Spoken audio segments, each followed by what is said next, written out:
नमस्कार, अभिवादन। मैं दुर्गेंद्र चौहान। 2024 का चुनावी जो महासमर है उसमें योद्धा बहुत तीखे और जहर बुझे तीर चला रहे हैं। राजनीतिक योद्धाओं की बात मैं कर रहा हूं। प्रधानमंत्री नरेंद्र मोदी लगातार पूरब से पश्चिम, उत्तर से दक्षिण, उत्तराखंड से लेके आज राजस्थान तक, महाराष्ट्र तक वो लगातार हमले कर रहे हैं, भ्रष्टाचार पर हमले कर रहे हैं और विपक्ष को भ्रष्टाचार का प्रतीक बता रहे हैं। वो चाहे लालू यादव हो, चाहे अरविंद केजरीवाल हो, चाहे राहुल गांधी और उनकी पार्टी हो, वो विपक्ष को भ्रष्टाचार का आइकॉन साबित करने पर तुले हुए हैं। लेकिन विपक्ष भी कहीं पीछे नहीं है। राजस्थान में आज राहुल गांधी की ताबड़तोड़ चुनावी रैलियां थी। राहुल गांधी ने नरेंद्र मोदी को घेरा, भ्रष्टाचार पर, इलेक्टोरल बॉन्ड पर घेरा, महंगाई पर घेरा, बेरोजगारी पर घेरा, बहुत सारे मुद्दे पर घेरा। तो प्रधानमंत्री का जो मुख्य हथियार है भ्रष्टाचार है, राम मंदिर है। वो कह रहे हैं कि विपक्ष राम मंदिर का दर्शन करने भी नहीं गया। भ्रष्टाचार के खिलाफ मोदी की गारंटी है, चुन चुन कर जेल भेजेंगे, किसी को नहीं छोड़ेंगे। और विपक्ष कह रहा है कि ईडी और सीबीआई का इस्तेमाल करके नेता तोड़े जा रहे हैं, कांग्रेस के नेता तोड़े जा रहे हैं, आम आदमी पार्टी को ही तोड़ने की कोशिश चल रही है और बल्कि तोड़ने भी लगी है भारतीय जनता पार्टी, आम आदमी पार्टी। ये कहा जा रहा है कि ईडी और सीबीआई के जरिए वो आम आदमी पार्टी को तोड़ा जा रहा है। और ये बात कोई और नहीं, आम आदमी पार्टी में एक अच्छा खासा कद रखने वाले, अभी हाल ही में जेल से छूटे संजय सिंह ने आरोप लगाया है कि उनकी पूरी की पूरी पार्टी खत्म करना चाहते हैं नरेंद्र मोदी। और इन सब के बीच लालू प्रसाद यादव की बेटी, मौजूदा सांसद भी हैं वो, मीसा भारती, और बिहार के पाटलिपुत्र से इंडिया गठबंधन की उम्मीदवार भी हैं। आरजेडी नेता मीसा भारती ने कहा कि अगर इंडिया गठबंधन की सरकार आई तो इलेक्टोरल बॉन्ड जैसा जो सबसे बड़ा घोटाला है देश का, उसमें प्रधानमंत्री नरेंद्र मोदी और उनकी पार्टी के नेता भी जेल के अंदर होंगे। तो क्या ये बदले वाली पॉलिटिक्स है?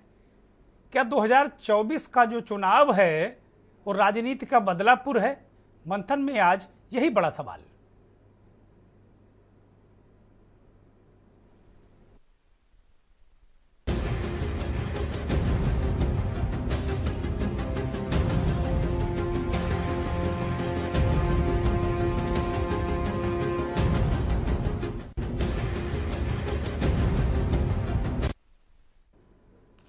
आपको कुछ बयानात सुनाते हैं, कुछ पीछे के बयानात हैं और कुछ हाल के।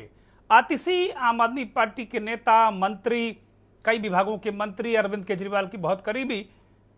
अरविंद केजरीवाल के जेल जाने से पहले और उसके बाद आतिशी, सौरभ भारद्वाज, इन तमाम नेताओं ने बाकायदे प्रेस कॉन्फ्रेंस करके कहा कि उनके MLA Bharatiya Janata party ED के जरिए डरा धमका कर तोड़ रही है, पार्टी तोड़ने की कोशिश की जा रही है। आतिशी का ये जरा पुराना बयान सुनिए, फिर आपको सिलसिलेवार हम जो ये पूरा जो बदलापुर है इसकी कड़ियां आपको सुनाएंगे भी और दिखाएंगे भी। सभी मीडिया के साथियों से देश भर के लोगों को ये बताना चाहती हूँ कि भारतीय जनता पार्टी ने मेरे बहुत व्यक्तिगत करीबी व्यक्ति के माध्यम से मुझे भारतीय जनता पार्टी ज्वाइन करने के लिए अप्रोच किया।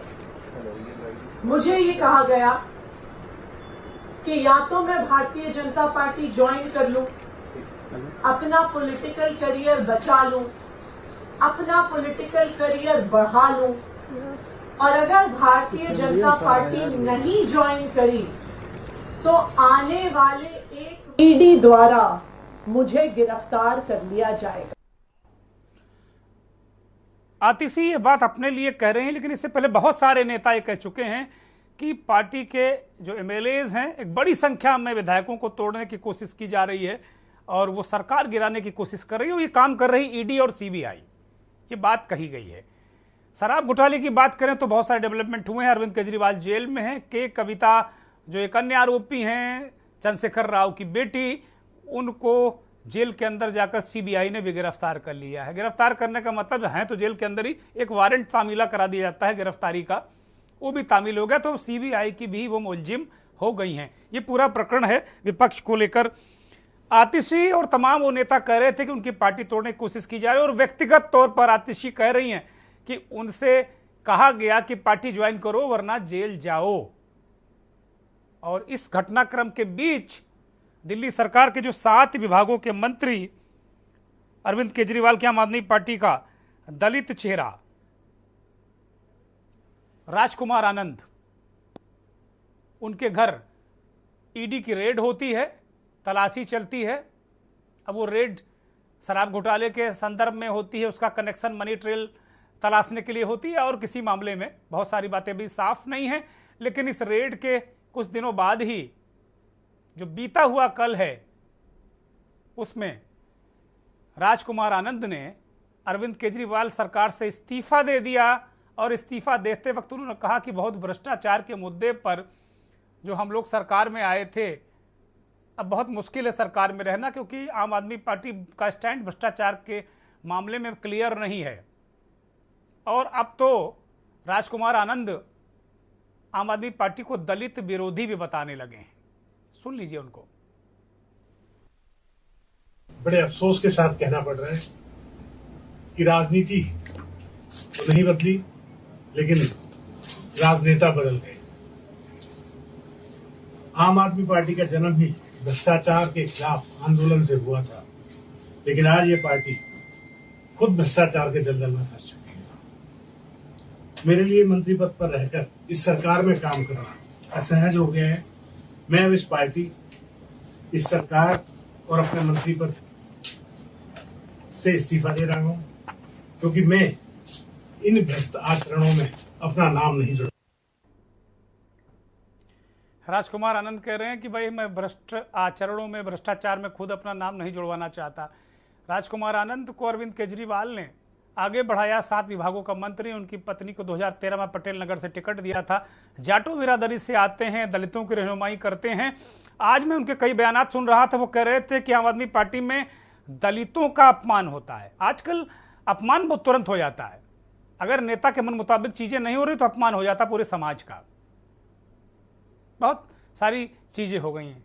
राजकुमार आनंद की अगर शारीरिक भाषा, जिसे बॉडी लैंग्वेज कहते हैं, अगर वो देखें ये बयान पढ़ते हुए कि मैं इस्तीफा दे रहा हूं, उनका दिल, दिमाग, शरीर के अंग हैं वो साथ नहीं दे रहे हैं। ऐसा लग रहा है कुछ रटा रटाया लिख कर ला रहे हैं, उन्हें बोलने के लिए कहा गया है, ऐसा लग रहा है, ऐसा देखकर प्रतीत हो रहा है। लगातार वो सारी चीजों को करते रहे। इस्तीफा देने से 2 घंटे पहले तक वो संजय सिंह का ट्वीट रिट्वीट करते रहे, बहुत सारे कामकाज करते रहे। अचानक उन्हें लगा कि बहुत भ्रष्ट पार्टी है, अचानक उन्हें लगा, और वो ईडी की रेड के बाद लगा क्या, ये सवाल भी उठ रहा है।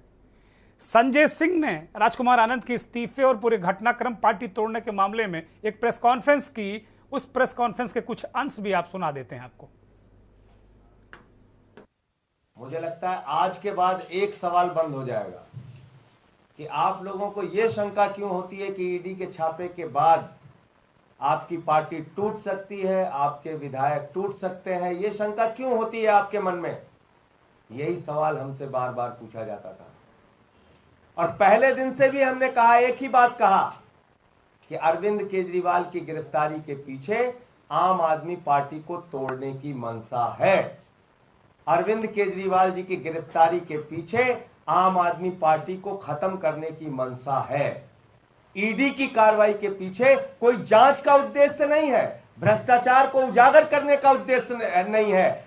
ईडी की कार्रवाई के पीछे, ईडी के छापे के पीछे, ईडी की जांच के पीछे सिर्फ और सिर्फ आम आदमी पार्टी को तोड़ने का मकसद है। और इसलिए मैं दोहरा रहा हूं इस बात को कि भारतीय जनता पार्टी इस देश की वो आपराधिक पार्टी है जो देश भर में इस प्रकार का गुंडागर्दी का आचरण कर रही है। ईडी सीबीआई का इस्तेमाल करो, विधायकों मंत्रियों को तोड़ो और अपनी पार्टी में शामिल करो। यही काम इन्होंने महाराष्ट्र में किया, अरुणाचल में किया, उत्तराखंड में किया, कर्नाटक में किया, मध्य प्रदेश में किया। लेकिन याद रखना, आज इस वक्त में आम आदमी पार्टी की भी परीक्षा है, एक एक मंत्री और विधायक की भी परीक्षा है कि हम किस रूप में अपने आप को चाहते हैं कि हमें याद किया जाए, बहादुर के रूप में या कायर के रूप में। यह इतिहास दर्ज करेगा कि आप कैसे ऐसी भ्रष्ट पार्टी, ऐसी बेईमान पार्टी, ऐसी गुंडागर्दी मचाने वाली पार्टी जो देश भर में पार्टियों को तोड़ रही है, उस भारतीय जनता पार्टी का मुकाबला ऐसे दौर में आप कैसे करते हैं, ये भी तय होगा। आनंद ने कोई शिकायत की थी क्या पार्टी से कभी अपने अभी 2 घंटे पहले तो मेरा खुद का वीडियो उन्होंने ट्वीट किया है। अब मैं कैसे जान रहा हूँ? 2 घंटे पहले 2:42 पे जैसे वो बॉक्सर साहब का जो है रात में सोने के बाद सुबह हृदय पर, तो राजकुमार आनंद जी ने अभी 2 घंटे पहले मेरा खुद का वीडियो ट्वीट किया। इसलिए जो सौरभ ने कहा कि सहानुभूति हो सकती है, परिवार है उनका, हो सकता है दबाव न झेल पाए हो, लेकिन ऐसे ही वक्त में बहादुरों की परीक्षा होती है और आपके ऊपर जब संकट की घड़ी है तभी आपकी बहादुरी का परिचय होता है। तो अब आपको तय करना है कि किस तरह से देखें। आम आदमी पार्टी के नेता सौरभ भारद्वाज ने भी अपने तरीके से चीजों को रखा है, उनको भी सुनिए। मैं अपने साथियों से कहना चाहूंगा, डरना नहीं है। आपके सामने संजय सिंह का उदाहरण है, झूठे मामलों में फंसाया गया, 6 महीने रहे जेल के अंदर, मगर देखिए बाहर आए और शेर की तरह दहाड़ रहे।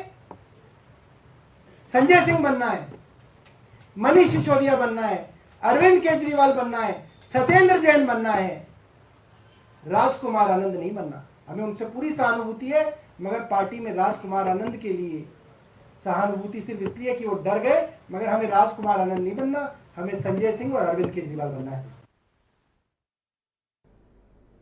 सौरभ अपनी बातों से कार्यकर्ताओं का मनोबल बढ़ाने की कोशिश कर रहे हैं, उन नेताओं का भी मनोबल मिजाज पुरसी कर रहे हैं जो शायद थोड़ा भयभीत होंगे ईडी और सीबीआई से। कह रहे हैं कि भाई हमें संजय सिंह बनना है, हमें अरविंद केजरीवाल बनना है, मनीष सिसोदिया बनना है, राजकुमार आनंद नहीं बना। सहानुभूति रख रहे हैं। अब आज पूरे जो राष्ट्रीय मीडिया है उसमें ये बात प्रसारित और प्रचारित की गई कि आम आदमी पार्टी दलित विरोधी है राजकुमार आनंद के हवाले से। तो एक नैरेटिव सेट होता है, पक्ष और विपक्ष दोनों नैरेटिव सेट करते हैं, कौन कितनी तेज सेट कर ले जाता है, यही आज की मौजूदा राजनीति है, मुझे ऐसा लगता है। इन सब बवंडर के बीच ईडी, सीबीआई, दल बदल, पार्टी तोड़ने के आरोप, ऑपरेशन लोटस, बहुत सारी आरोप प्रत्यारोपों के बीच मीसा भारती पाटलिपुत्र से चुनाव लड़ रही हैं। इंडिया गठबंधन के टिकट पर आरजेडी का टिकट है, उनके पिता लालू प्रसाद यादव हैं। वो कहती कि मेरे परिवार को पानी पी पी कर लोग गालियां दे रहे हैं, कोस रहे हैं। मीसा भारती परिपक्व नेता हैं, लेकिन उनके बयान को आज किस तरीके से भारतीय जनता पार्टी ने मीडिया में प्रेजेंट किया और इस देश के बहुत बड़े चुनिंदा पत्रकारों ने भी उसके बहुत अपने अपने तरीके से मायने निकाले।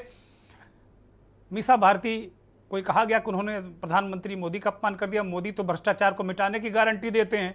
अच्छा होता कि मीसा भारती भी कहती कि अगर उनकी सरकार आएगी इंडिया गठबंधन की तो वो भ्रष्टाचारियों को जेल भेजेंगे, लेकिन वो कहीं प्रधानमंत्री को जेल भेजेंगे। लेकिन मीसा भारती ने जो रेफरेंस दिया है, किस संदर्भ में कहा है, कैसे कहा है, और क्या जरूरी था कि प्रधानमंत्री को जेल भेजने की बात कहे ना? क्या मजबूरी है राजनीति की यही कि सीधे हमले करो? लालू प्रसाद यादव, उनके परिवार पर प्रधानमंत्री लगातार सीधे हमले कर रहे हैं, पूरे विपक्ष को भ्रष्टाचारी, लुटेरा बता रहे हैं। तो क्या यह जरूरी था? सोची समझी रणनीति है क्या? इंडिया गठबंधन है, 30 लाख रोजगार दे रहा है, उसमें उनको तुष्टीकरण दिख रहा है। किसानों की आय दुगनी करने की हम बात कर रहे हैं, हम एमएसपी लागू करने की बात कर रहे थे, इनको तुष्टीकरण नजर आ रहा है। आज बेटे के लिए वोट मांगने गए थे, काहे नहीं परिवारवाद पे बोले? वो बंद हो गया प्रधानमंत्री जी का। इलेक्ट्रोल बॉन्ड पे कौन जवाब देगा? जब आते हैं वो हमारे परिवार पे आरोप लगाते हैं भ्रष्टाचार का। जानते हैं कितना बड़ा भ्रष्टाचार है। अगर देश की जनता ने कहीं हमें मौका दे दिया इंडिया गठबंधन को, प्रधानमंत्री से लेकर के जितने भी भाजपा नेता हैं जेल के अंदर बंद हो। प्रधानमंत्री जी कहते हैं कि ये पूरा विपक्ष भ्रष्ट है, ये मोदी की गारंटी है, भ्रष्टाचार पर वो वार कर रहे हैं। और बीजेपी ने नारा भी दिया कि भ्रष्टाचार पर वार अब की बार 400 पार। लेकिन मीसा भारती भी कह रहे हैं कि भाई मेरे परिवार पर लगातार आप आरोप लगाते हैं, लेकिन इलेक्टोरल बॉन्ड का जवाब कौन देगा? वो भी सबसे बड़ा घोटाला है, भ्रष्टाचार है। वो इस परिप्रेक्ष्य में कह रही हैं कि भाई ये तो प्रधानमंत्री की देखरेख में हुआ है, उनकी पार्टी ने चंदा लिया है। वो नरेंद्र मोदी हो सकते हैं, प्रधानमंत्री पद अलग आप कर दीजिए, लेकिन बड़ा मुश्किल है किसी एक नेता को उसके पद से अलग करना। कह रहे ठीक हमारी सरकार आएगी तो बहुत सारे घोटाले हैं, हम देखेंगे, हम जेल भेजेंगे। तो क्या धमकी और बदले की राजनीति 2024 में देखने को मिलेगी, या जिसकी भी सत्ता आएगी इसके बाद क्या बहुत भयानक स्थितियां देखने को मिलेंगी? क्या बदला ही बदला देखने को मिलेगा, जनता का काम वाम नहीं होगा? इस तरह की बातों से बहुत सारे प्रश्न हैं। लेकिन राजनीति में बदला, धमकी, ये कंटेंट, ये अवयव क्यों आ रहे हैं, ये बड़ा सवाल है। हमारे साथ प्रखर श्रीवास्तव आम आदमी पार्टी के नेता प्रवक्ता जुड़े हुए हैं। मुकेश यादव आरजेडी के वरिष्ठ नेता हैं, हमारे साथ जुड़े हुए हैं। राघवेंद्र सिंह राजू राजनीतिक विश्लेषक हैं। वरिष्ठ पत्रकार पीयूष पंत भी हमारे साथ जुड़े हैं। सभी मेहमानों को ईद की बहुत बहुत मुबारकबाद, बहुत बहुत शुभकामनाएं। और पूरे देश के, पूरी दुनिया में फैले के न्यूज़ के दर्शकों को भी ईद उल फितर की बहुत बहुत शुभकामनाएं, बहुत बहुत बधाई, बहुत बहुत आभार सभी मेहमानों का। मुकेश यादव, मैं सीधे आपकी तरफ आ रहा हूं। बीजेपी के नेता अभी खेमचंद अभी जुड़े नहीं हैं, ज़्यादा व्यस्त हैं मुझे लगता है आज वो, क्योंकि चुनाव है, बीजेपी के नेताओं की व्यवस्था कुछ ज़्यादा है। मुकेश यादव, सीधे आप पर ही आ रहा हूं। मीसा भारती जी को यह क्या कहने की जरूरत पड़ गई कि प्रधानमंत्री को वो जेल भेज देंगे अगर उनकी सरकार आ गई? फाउल खेल गई क्या? बीजेपी की जो फील्ड है उस पर जाकर वो उन्होंने बैटिंग करने की कोशिश की? क्योंकि आज पूरे देश में जैसे उनका ये बयान आया तो पूरे देश में, जिसको हम राष्ट्रीय मीडिया कहते हैं, हालांकि असली राष्ट्रीय मीडिया तो हम ही हैं, जो रीजनल से नेशनल की तरफ जाते हैं, आम आदमी की बात उठाते हैं, लेकिन जो राष्ट्रीय मीडिया है वो कह रहा है कि भाई ये तो बहुत चीज़ें अलग तरीके से चल रही हैं और प्रधानमंत्री का अपमान हो गया। प्रधानमंत्री को कैसे कहें भाई, आप भ्रष्टाचारियों के खिलाफ कहते, सारी चीज़ें करते, अगर प्रधानमंत्री भ्रष्टाचार पर वार करेंगे तो आप उनके खिलाफ उलझुल बयानबाजी करेंगे, आप उनको जेल भेजने की बात करेंगे। मुकेश यादव जी नमस्कार। आपके सभी चैनल के माध्यम से जुड़े सभी जो वरिष्ठ पत्रकार हैं या नेता हैं, सभी को मैं ईद की बहुत बहुत शुभकामनाएं देते हैं और चैनल के माध्यम से आप सभी श्रोतागण को भी ईद की बहुत बहुत मुबारकबाद। देखिए, जो बिहार की राजनीति है ना, बिहार की राजनीति पूरे देश की केंद्र है।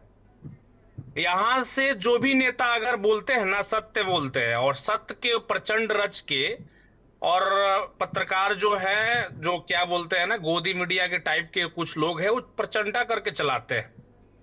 आज जो उन्होंने जवाब दिया है, जो उन्होंने बात रखा है, क्या मोदी जी भ्रष्टाचार नहीं है? क्या मोदी जी दूध के धोले हुए हैं? कोरोना काल में आया था और रिलीफ फंड था, फंड उसका क्या हुआ? जो चंदा इकट्ठा हुआ उसका हिसाब दिया गया था क्या?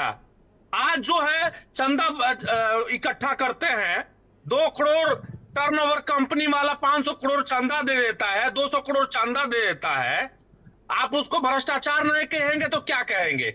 अगर उसको हमारे नेता और हमारे जो पार्टी के जो शीर्ष नेतृत्व है अगर कुछ बोलता है तो उनके ऊपर अटैक करना ये भारतीय जनता पार्टी के नेता करते हैं, प्रचंड रचते हैं। अरे मुकेश यादव, कोई लिमिट होगी ना बोलने की, कि कुछ भी बोल देंगे, प्रधानमंत्री के खिलाफ कुछ भी बोल देंगे आप? मतलब कोई लिमिट है कि मोदी को जेल भेजेंगे? क्यों भेजोगे भाई, क्यों भेजोगे? मोदी ने कौन सा क्राइम कर दिया? ठीक है, आपकी सरकार मान लिया आ गई, लेकिन क्यों भेजोगे भाई? ये कौन सी बात हुई?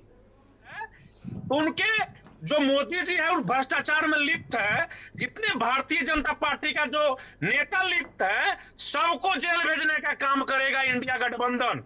और सत्ता आने दीजिए, बदला का भावना नहीं है। जो राजनीति आप लोग धमका रहे हैं, कहीं जनता नाराज ना हो जाए आपकी इस धमकी से, क्योंकि नरेंद्र मोदी के बहुत सारे समर्थक हैं इस देश में। आप लोगों की धमकी से कहीं और ना नाराज हो जाए लोग कि आपको इस लायकी न छोड़ें कि आप सरकार में आए। जनता जान चुकी है कि भारतीय जनता पार्टी के लोग, चाहे एनडीए गठबंधन के जो भी नेता है, कैसा राजनीति कर रहे हैं। आज अनाज दे रहे फ्री में, 3 रुपया किलो जो चावल मिलता है उसको फ्री कर दिए हैं, और 3 रुपया किलो चावल फ्री किए और 3 करोड़ रोजगार ले लिए। बिहार का हालत तो ऐसा कर दिए हैं, मेरा 1 मिनट बात सुन लीजिए। बिहार का हालत तो ऐसा कर दिए हैं, मैं आपको बताता हूं कि हमारे बिहार में जो राजा बन बैठे हैं, ये नीतीश कुमार जी, इनका जो है गतिविधि जो है वैसा हालत कर दिए हैं कि अंधेर नगरी चौपट राजा, अंधेर नगरी चौपट राजा, दिन में अपहरण बलात्कार और रात में पिए मुखिया गाजा। और जिसको भी देखना है वो हमारे बिहार आ जा। लो, जंगल राज के प्रतीक आप हो और कह रहे हो नीतीश कुमार को। जंगल राज के प्रतीक आपको कहती है बीजेपी और आप कह रहे हो नीतीश कुमार। क्या मजाक है भाई मुकेश यादव। जो हमारे 17 महीना में जो कार्यकाल था हमारे नेता का, आदरणीय तेजस्वी प्रसाद यादव जी का, वो कार्यकाल निकाल के देख ले। और ये 17 साल से राज कर रहे हैं। कितने क्राइम हुआ इसमें, कितने रोजगार दिए हैं, कितने शिक्षा बर्बाद किए हैं, कितने सुनवाई हुआ है, कार्रवाई हुआ है, रिकॉर्ड निकाल के देख ले, ठीक है, पता चल जाएगा। ठीक है, मैं रोक रहा हूं मुकेश यादव, आपको रोक रहा हूं।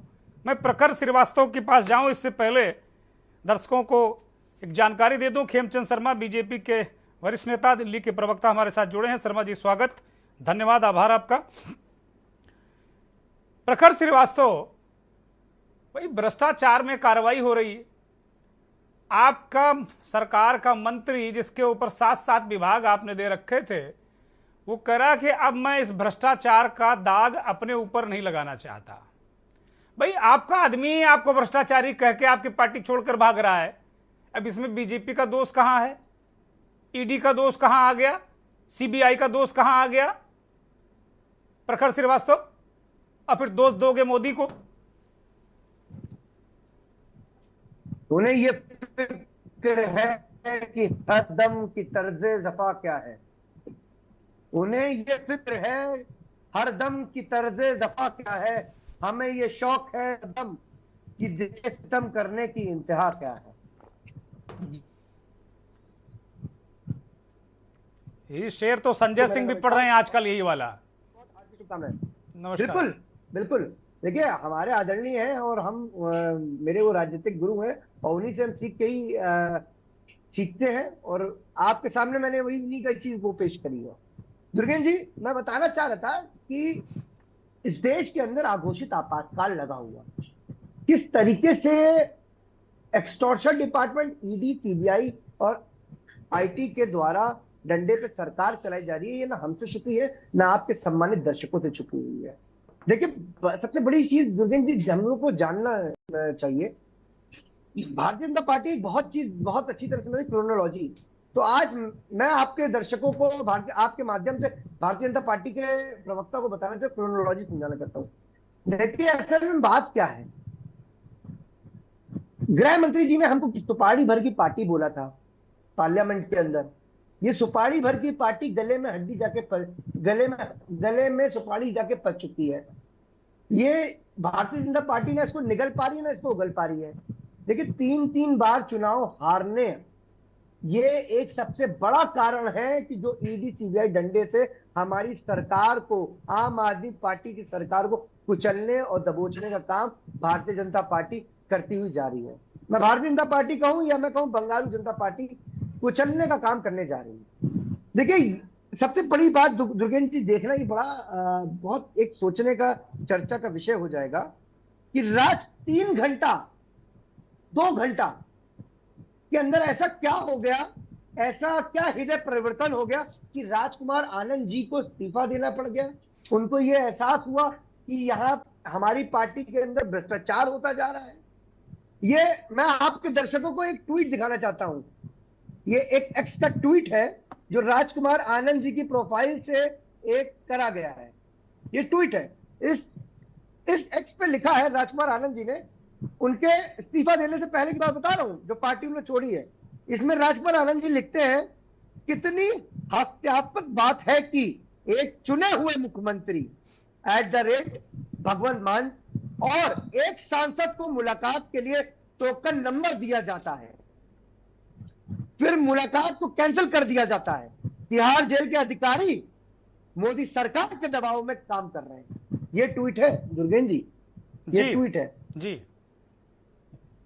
ये ट्वीट उनके इस्तीफे से 2 या 3 घंटे पहले पड़ता है। अब हम लोग भी बड़ा परेशान हैं और आपके दर्शक भी बहुत परेशान हैं। ये सोच नहीं पा रहे हैं कि 3 घंटे जो व्यक्ति ऐसी व्यक्तित्व मोदी जी के खिलाफ अपना मोर्चा खोले हो, 3 घंटे में कहां से फोन ऐसा आ गया, कहां से होम मिनिस्ट्री से फोन आ गया या प्रधानमंत्री कार्यालय से फोन आ गया, कहां से ऐसा फोन आ गया कि जो उनको ऐसा व्यक्तित्व पेश करना पड़ा। अरे भाई, हृदय परिवर्तन भी हो सकता है प्रखर श्रीवास्तव, हृदय परिवर्तन भी हो सकता है ना 2 घंटे में, कितना देर लगती है उसमें? देखिए, इतनी फास्ट तो जियो की भी सर्विस नहीं है, एयरटेल की भी सर्विस नहीं है जितनी तेज यहाँ पे हृदय परिवर्तन हो रहा है। मैं एक चीज और दुर्गेश जी आपको दिखाना चाह रहा हूँ। देखिए, मेरी पार्टी और हम लोग लगातार कहते हुए operation lotus Bharatiya Janata party Delhi के अंदर चलाना चाह रही है, हमारी पार्टी को तोड़ना चाह रही है, हमारे विधायकों को 50-50 करोड़ रुपए 25-25 करोड़ रुपए देने का उन्होंने मांग करा है। और ये मैं बहुत ही जिम्मेदारी पूर्वक आपके सम्मानित चैनल पे कह रहा हूं।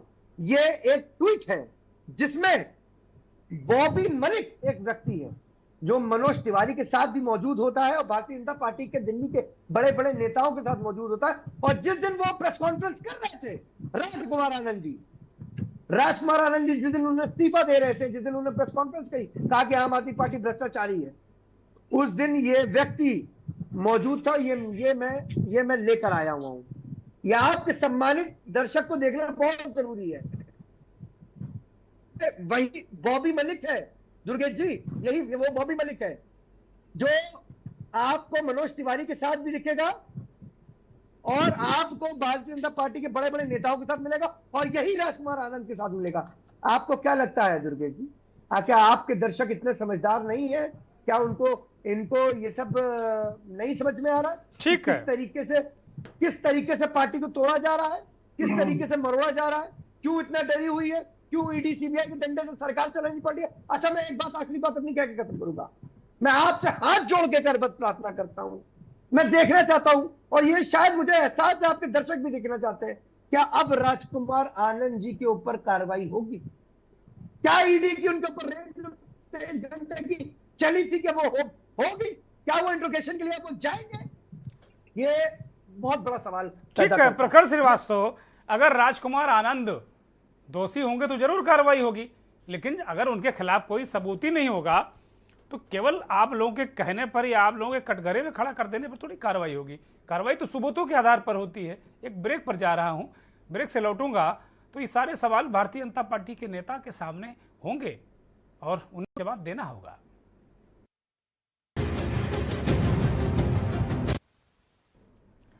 ब्रेक से लौट आए हैं। खेमचंद शर्मा भारतीय जनता पार्टी के वरिष्ठ नेता हमारे साथ जुड़े हुए हैं। रुख करते हैं शर्मा जी की तरफ। शर्मा जी, एक तो आरजेडी के नेता प्रत्याशी मीसा भारती ने बहुत सारे सवाल उठाए। ठीक है, बहुत सोच समझ कर बोलना चाहिए सभी को, क्योंकि आप अगर किसी बहुत शीर्ष पद पर, संवैधानिक पद पर बैठे व्यक्ति के बारे में अगर कोई चर्चा करते हैं तो बहुत सोच समझ कर बोलना चाहिए। ऐसा मेरा व्यक्तिगत भी मत है और ऐसा एक पत्रकार होने के नाते भी मैं सोचता हूं। लेकिन मीसा भारती सवाल उठा रही है, भाई केवल भ्रष्टाचारी कहने का हक बीजेपी को ही थोड़ी मिल गया है। वो भी कह सकते हैं कि भाई आपने घोटाले किए हैं, इलेक्टोरल बॉन्ड में लोगों से पैसे लिए हैं, चंदा लिया है, काम दिया है। आम आदमी पार्टी के लोग कहते हैं कि भाई ये चंदे धंधे वाली पार्टी है। और अरविंद केजरीवाल, उनकी पार्टी के लोग महीनों से कह रहे थे कि उनकी पार्टी तोड़ी जा रही है, उनके विधायक तोड़े जा रहे हैं। तब आपके नेता ये सवाल करते थे कि भाई वो नाम बताओ किसने संपर्क किया आपसे। संजय सिंह ने प्रेस कॉन्फ्रेंस की कल कहा कि भाई अब भी कुछ बाकी रह गया क्या, अब भी नाम बताना है मीडिया वालों को क्या। बहुत सारे महत्वपूर्ण सवाल हैं शर्मा जी आपके सामने। नमस्कार। नमस्कार, बोलिए। आज नवरात्रि है, नवरात्रि की हार्दिक शुभकामनाएं। बहनों का त्योहार गणगौर है, उसकी भी हार्दिक शुभकामनाएं। ईद का त्योहार है, उसकी भी बहुत बहुत शुभकामनाएं। आप सभी को देखिए, बहुत आपने बहुत ही सेंसिटिव मुद्दे उठाए और आप हमेशा एक गंभीर चर्चा करते हैं, गंभीर विषयों को लेके आते हैं। जिस तरीके से मीसा जी ने बातें की हैं, वो उनके परिवार की कल्चर को दिखाता है, उनकी संस्कृति को दिखाता है। कोई नयापन नहीं है। आरजेडी इसी लाइन पे बात करती रही, इसी लाइन पे उनके नेता बात करते रहे। वो कभी भी मान सम्मान का ख्याल नहीं रखते, अपनी संस्कृति का ख्याल नहीं रखते, छोटे बड़े का ध्यान नहीं रखते, और जो उनको बोलना होता है वो बोलते हैं, क्योंकि उसी तरीके की राजनीति वो करते आए हैं। और उसी तरीके की, इसको फुर्ड राजनीति गाँव देहात में कहते हैं, कि फुर्ड भाषा, फुर्ड राजनीति उनको सूट करती है। वो अपनी कल्चर के हिसाब से उन्होंने बात की है। महिला है, इससे ज्यादा मैं उन पर बात नहीं करूंगा, लेकिन इससे लोग खुश नहीं है। और आदरणीय प्राइम मिनिस्टर मोदी जी के प्रशंसक जो पूरे देश में, पर्टिकुलरली जो बिहार में है, उनसे काफी नाराज हुए हैं, आहत हुए हैं। और मेरे को पूरा विश्वास है कि आने वाले चुनाव में वोट के माध्यम से वो आरजेडी को, मीसा जी को और उनके परिवार को जवाब देंगे कि कौन सही है, कौन गलत है। एक तरफ वो कहते हैं, अपने आप को प्रिटेंड करने की कोशिश कर रहे हैं कि नहीं, हम गलत हुए तो क्या हुआ, दूसरे लोग भी गलत हैं।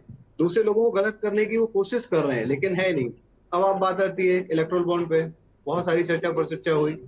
अब आपको समझना पड़ेगा कि ब्लैक मनी क्या है। ईडी किस पे कार्रवाई करती है? ईडी कार्रवाई करती है जहां पे आपने टैक्स चोरी की है, आपने पैसा दिखाया नहीं, ब्लैक में लेन देन की है, हवाला किया है, विदेश पैसा भेजा है, या फिर आपने बहुत सारी चीजें ऐसी की हैं जो ट्रांसपेरेंसी नहीं है, तो वहां पे ईडी कार्रवाई करती है। अब इलेक्ट्रोल बॉन्ड की बात करेंगे, वहां पे तो व्हाइट मनी दी गई, व्हाइट मनी रिसीव की गई, और वो एक सिस्टम था। उससे पहले तो कोई सिस्टम ही नहीं था। उससे पहले तो अंधेरगर्दी थी, अंधेरगर्दी, चौपट राजा। एक तरफ से लोग लेते थे, दूसरी तरफ से खा जाते थे।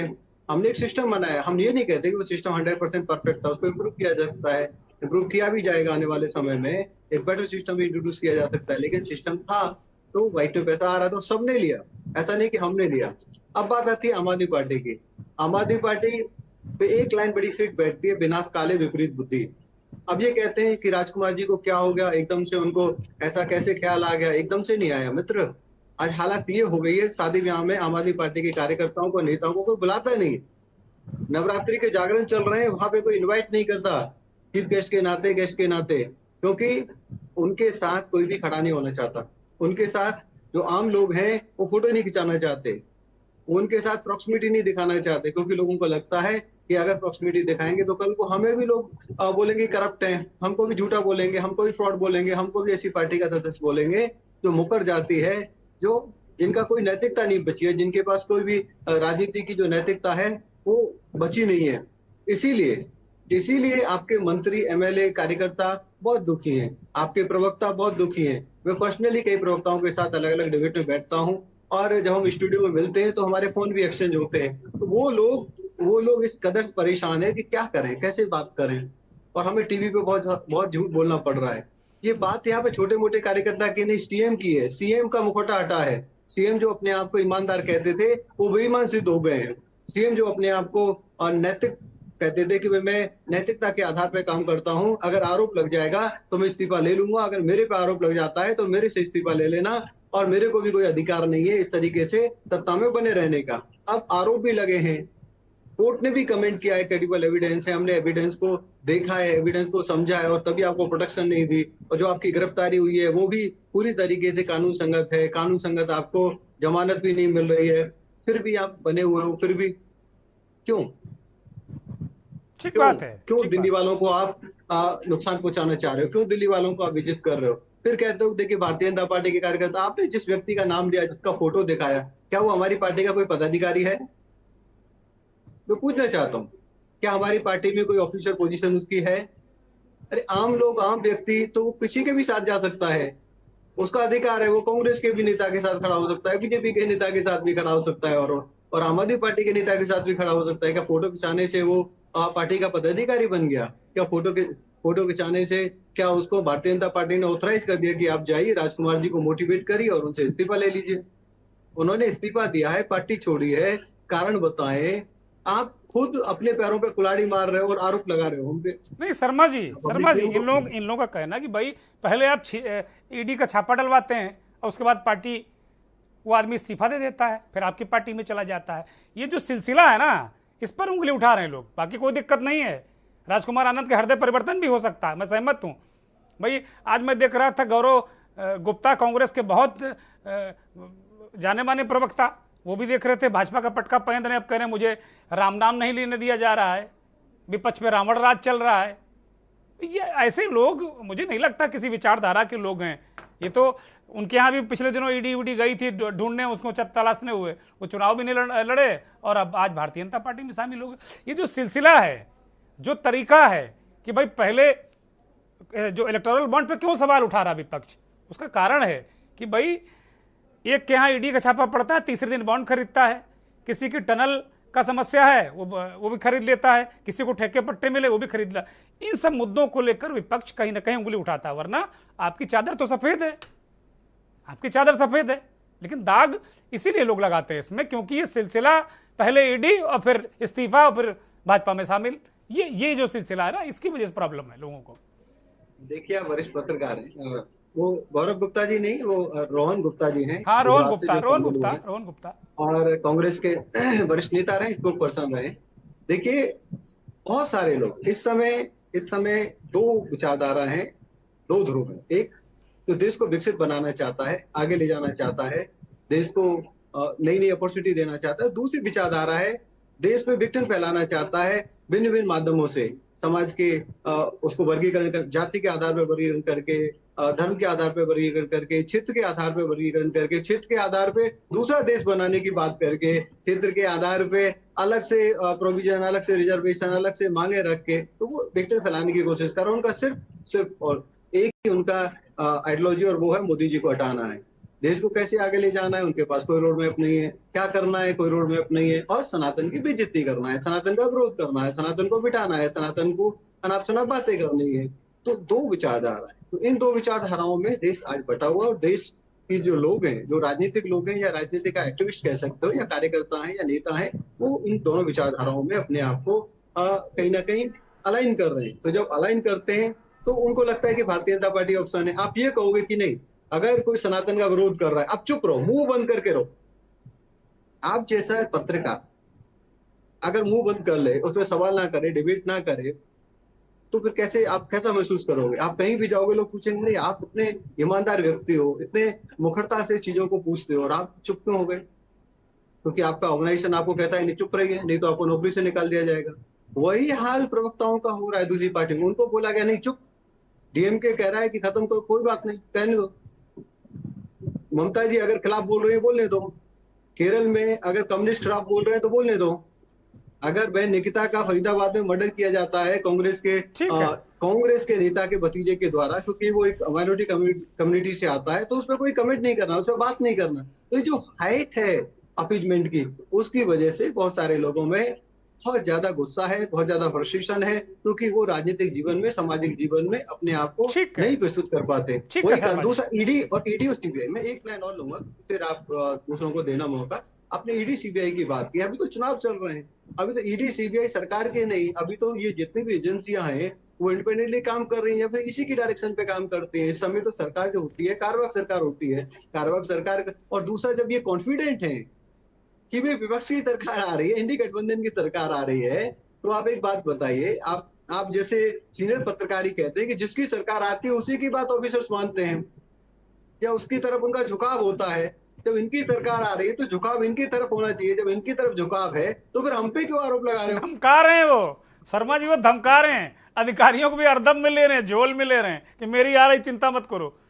ये प्रेशर टैक्टिक्स होती है, ये प्रेशर टैक्टिक्स होती, विपक्ष भी करता है। आप भी कभी विपक्ष में रहे होंगे तो आपके नेता भी ऐसा करते रहे होंगे, वो एक अलग बात है। प्रखर श्रीवास्तव छोटा सा जवाब प्रखर श्रीवास्तव। शर्मा जी अब मैं रोक रहा हूं, माफी के साथ में आपको रोक रहा हूं। प्रखर श्रीवास्तव, शर्मा जी ने बहुत ठीक बातें कही कुल मिलाकर। वो कह रहे हैं कि भाई आप गलती खुद करो, चलनी में दूध दुहो और कर्म को दोष दो कि भैया कर्म फूटा इसलिए दूध नीचे निकल जा रहा है। दुर्गेश जी, मैंने अभी बहुत ही विनम्रता पूर्वक खेमचंद जी को सुना और मुझे थोड़ा थोड़ा वक्त पे एहसास ऐसा होने लगा कि भारतीय जनता पार्टी खेमचंद जी भारतीय जनता पार्टी का चरित्र बता रहे हैं इंडिया गठबंधन को जोड़कर। कह रहे हैं कि ये इंडिया गठबंधन का चरित्र, जबकि सही मायने में ये हमें भी मालूम है, आपके दर्शकों को भी मालूम है, ये चरित्र जो बता रहे थे भारतीय जनता पार्टी का। हाँ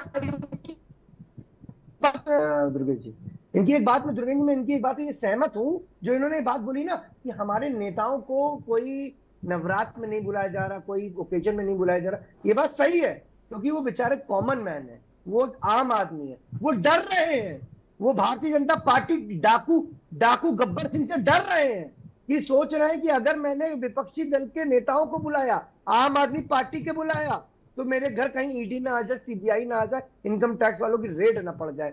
देखिए दुर्गेश जी, ये बात सच है। वो हमसे खुद कह रहे हैं कि साहब मैं जैसे हम लोगों ने कैंपेन स्टार्ट करी है ना, जेल का जवाब वोट से, इनको इस बार गोरा बिस्तर बांध के जनता ने मन बना लिया, भेजने का काम करने का मन बना लिया है। रही बात एक दुर्गेश जी, बस एक सेकंड, मैं मुश्किल से 20 सेकंड आपको और लूंगा। दुर्गेश जी जैसे ये बोलते हैं ना कि अब आप बता रहे थे हृदय परिवर्तन हो गया, मैंने अभी आपसे एक सवाल पूछा था, इन्होंने सवाल का जवाब नहीं दिया कि क्या आनंद जी पर कार्रवाई होगी या नहीं होगी।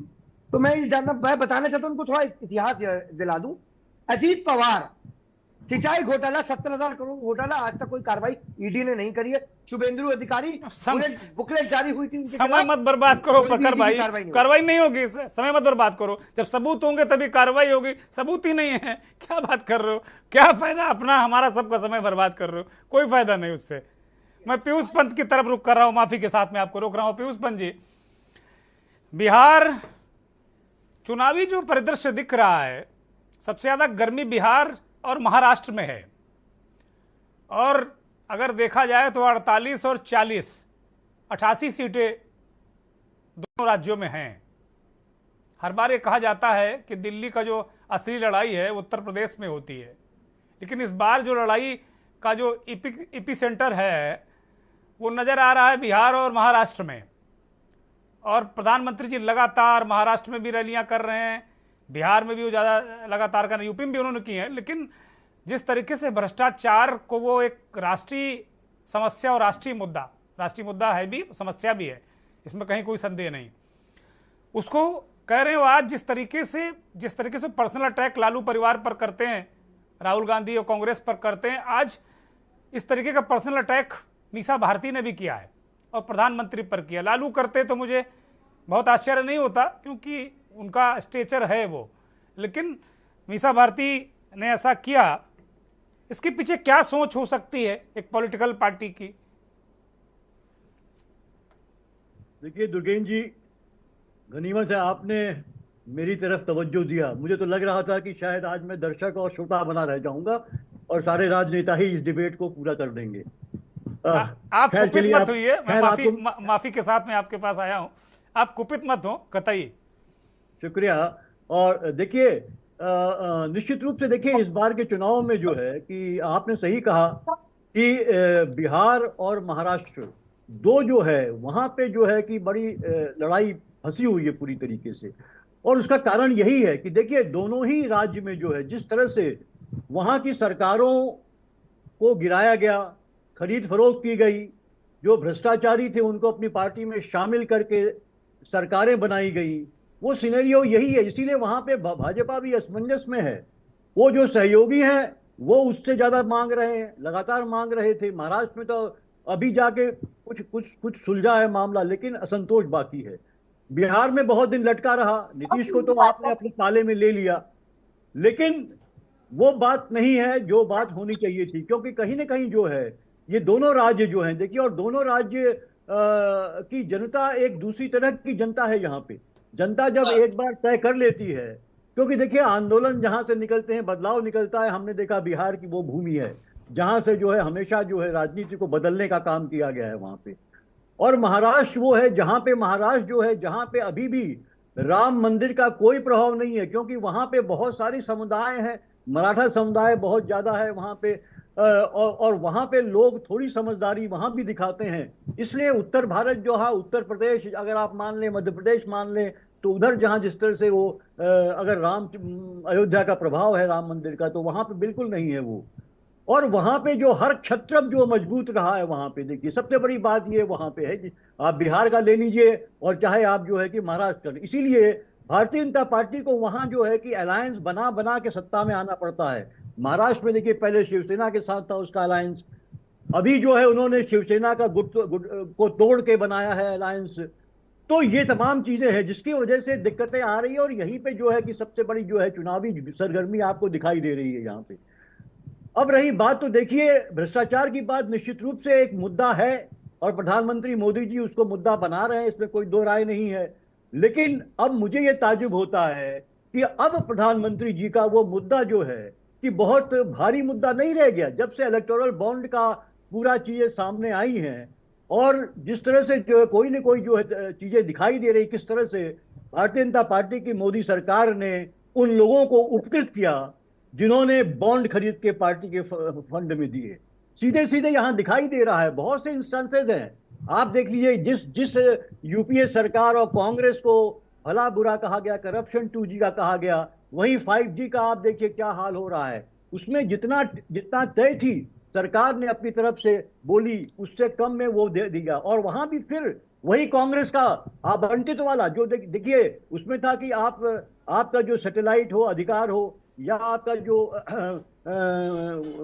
और उसको जो है आप क्या नाम नीलामी लगेगी। लेकिन एक अमेंडमेंट किया गया जब तमाम विपक्षी नेताओं को जो है कि आप सस्पेंड कर दिया था लोकसभा में, उस टाइम में एक अमेंडमेंट करके उसको फिर आवंटित कर दिया गया। और किसको दिया गया? वही जो है भारती एयरटेल को दिया गया, और उसने 1,500 करोड़ रुपया जो है वो चंदा जो है ये बॉन्ड खरीद के दिए थे।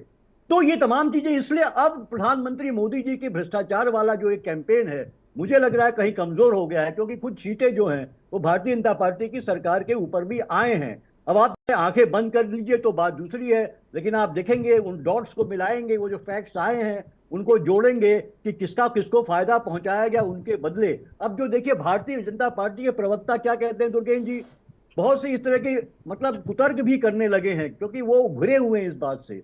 और वो ये कहते हैं कि साहब सबको, हाँ नहीं, इलेक्टोरल बॉन्ड जो मिला है सबको मिला है, क्योंकि सब पार्टियों के लिए है, उसमें कोई नहीं सवाल उठ रहा है कि भारतीय जनता पार्टी को ज्यादा क्यों मिला।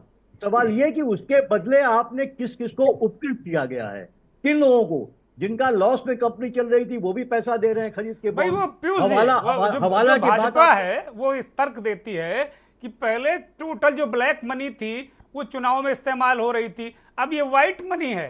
ठीक है, चंदे का धंधा है, चंदा दिया, धंधा दिया, वो अलग बात है, विपक्ष के अपने आरोप हैं, मैं उस पर नहीं जाता। लेकिन सबसे बड़ा सवाल ये, वो कहने ब्लैक मनी का इस्तेमाल हो रहा था, उन्होंने कम से कम एक सिस्टम बनाया और वो ब्लैक मनी कम से कम रसीद में तो आई, ये सवाल उठा रहे हैं वो। अभी तो ब्लैक मनी व्हाइट होके आई है ना, ये भी तो देखिए। ब्लैक मनी जो डिफरेंट चैनल से गई हवाला के माध्यम से, वो फिर किसी पांचवी कंपनी जो आपकी जो दूसरी कंपनियां थी जो जो जो जो लॉस पे थी, उनके माध्यम से बॉन्ड खरीदे गए, उनके माध्यम से व्हाइट बनी। तो यहाँ तो ब्लैक का व्हाइट करके आई है वो व्हाइट सिस्टम में जो है, पूरे सिस्टम में बहुत से सवाल है। अगर आप इसको देखें कायदे से तो बहुत बड़े बड़े सवाल हैं जो सवाल उठाते हैं सीधे प्रधानमंत्री मोदी जी के ऊपर भी। और इसीलिए देखिए अब वो इस बात में, इसीलिए विपक्षी लोग भी ये बात कह रहे हैं। और जहां तक मीसा भारती का सवाल है तो उन्होंने देखिए उसी संदर्भ में कहा, इलेक्टोरल बॉन्ड के संदर्भ में कहा कि उसके बारे में मोदी जी कुछ नहीं बोलते हैं। तो ये उसी संदर्भ में, ऐसा नहीं कि उन्होंने कोई संदर्भ से काट के जो ये बात कही और वो करें जेल भेज देंगे, ये मतलब कहना चाहिए क्या उन्हें, जेल भेज देंगे?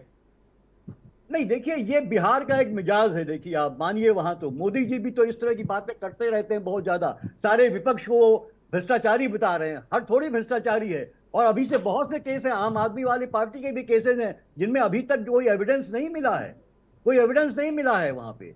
ठीक है, पीयूष जी राघवेंद्र जी भी नाराज हो रहे हैं, राघवेंद्र जी का जो अपराधी किसी के बयान के आधार पे। पीयूष जी मैं रोक रहा हूँ, माफी के साथ मैं रोक रहा हूँ आपको। राघवेंद्र जी नाराज हो रहे हैं, उनका भी चेहरे के भाव कुछ बदल रहे हैं। राघवेंद्र जी मैं आ रहा हूँ आपके पास। अमूमन ऐसा होता नहीं है, आज थोड़ा राजनीतिक साथियों को थोड़ा ज्यादा वक्त मिल गया होगा, मैं ये नहीं कह सकता, लेकिन चूंकि मुद्दा ऐसा है कि कम से कम काउंटर होता है।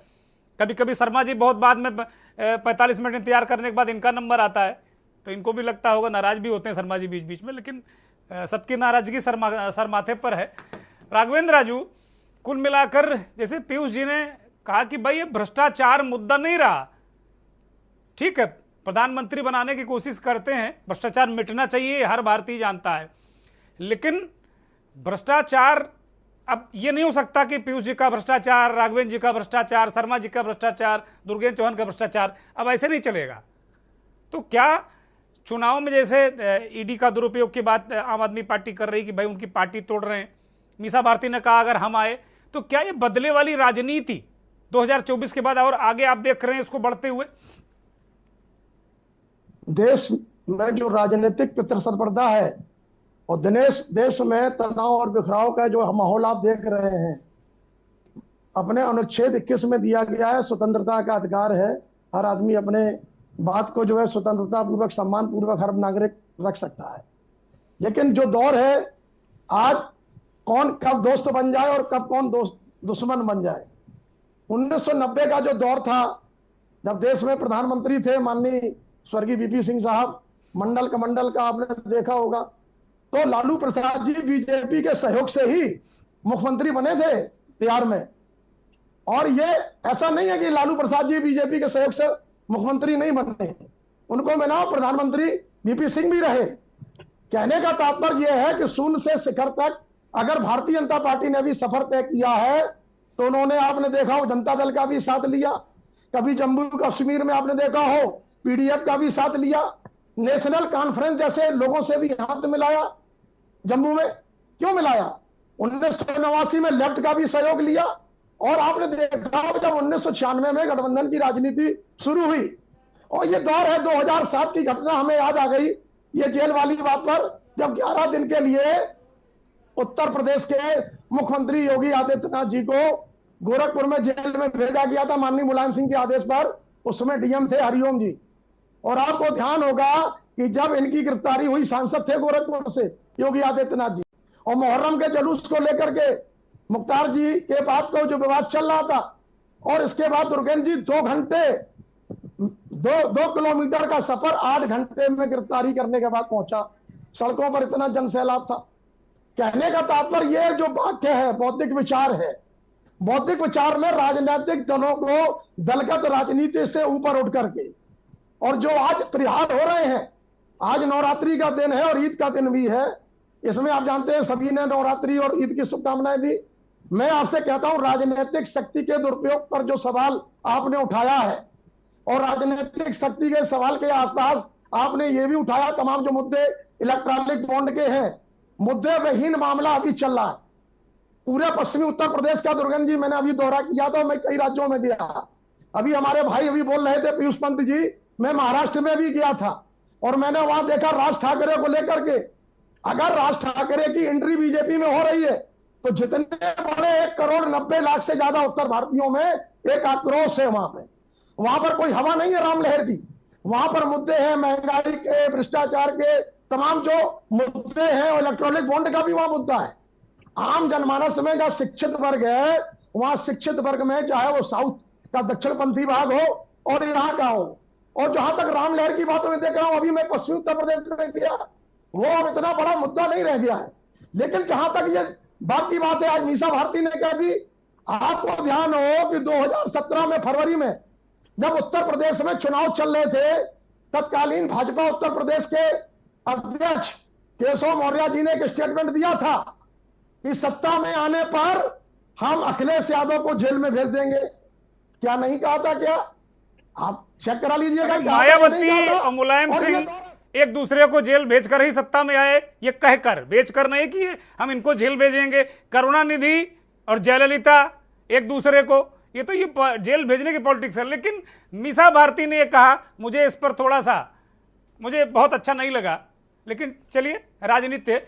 बहुत शुक्रिया राघवेंद्र जी, माफी के साथ मैं अब रोक रहा हूं, मेरे पास वक्त नहीं है बिल्कुल। खेमचंद शर्मा जी आपका भी बहुत धन्यवाद, पीयूष पंत जी आपका धन्यवाद, प्रखर श्रीवास्तव, मुकेश यादव, राघवेंद्र सिंह राजू आपका धन्यवाद, बहुत बहुत आभार। धन्यवाद उन करोड़ों दर्शकों का जो के न्यूज़ को देखते हैं, हमारे इस खास कार्यक्रम मंथन को अपना आशीर्वाद देते हैं। बड़ा सवाल है, भ्रष्टाचार मुद्दा इस देश में बने, हम सब चाहते हैं, देश का प्रत्येक नागरिक चाहता है, लेकिन भ्रष्टाचार का वर्गीकरण नहीं होना चाहिए कि आपका भ्रष्टाचार है तो हम कार्रवाई करेंगे, मेरा भ्रष्टाचार है। कार्रवाई नहीं करेंगे, इसे हम धो डालेंगे। ऐसा नहीं होना चाहिए। बहुत बहुत धन्यवाद। नमस्कार।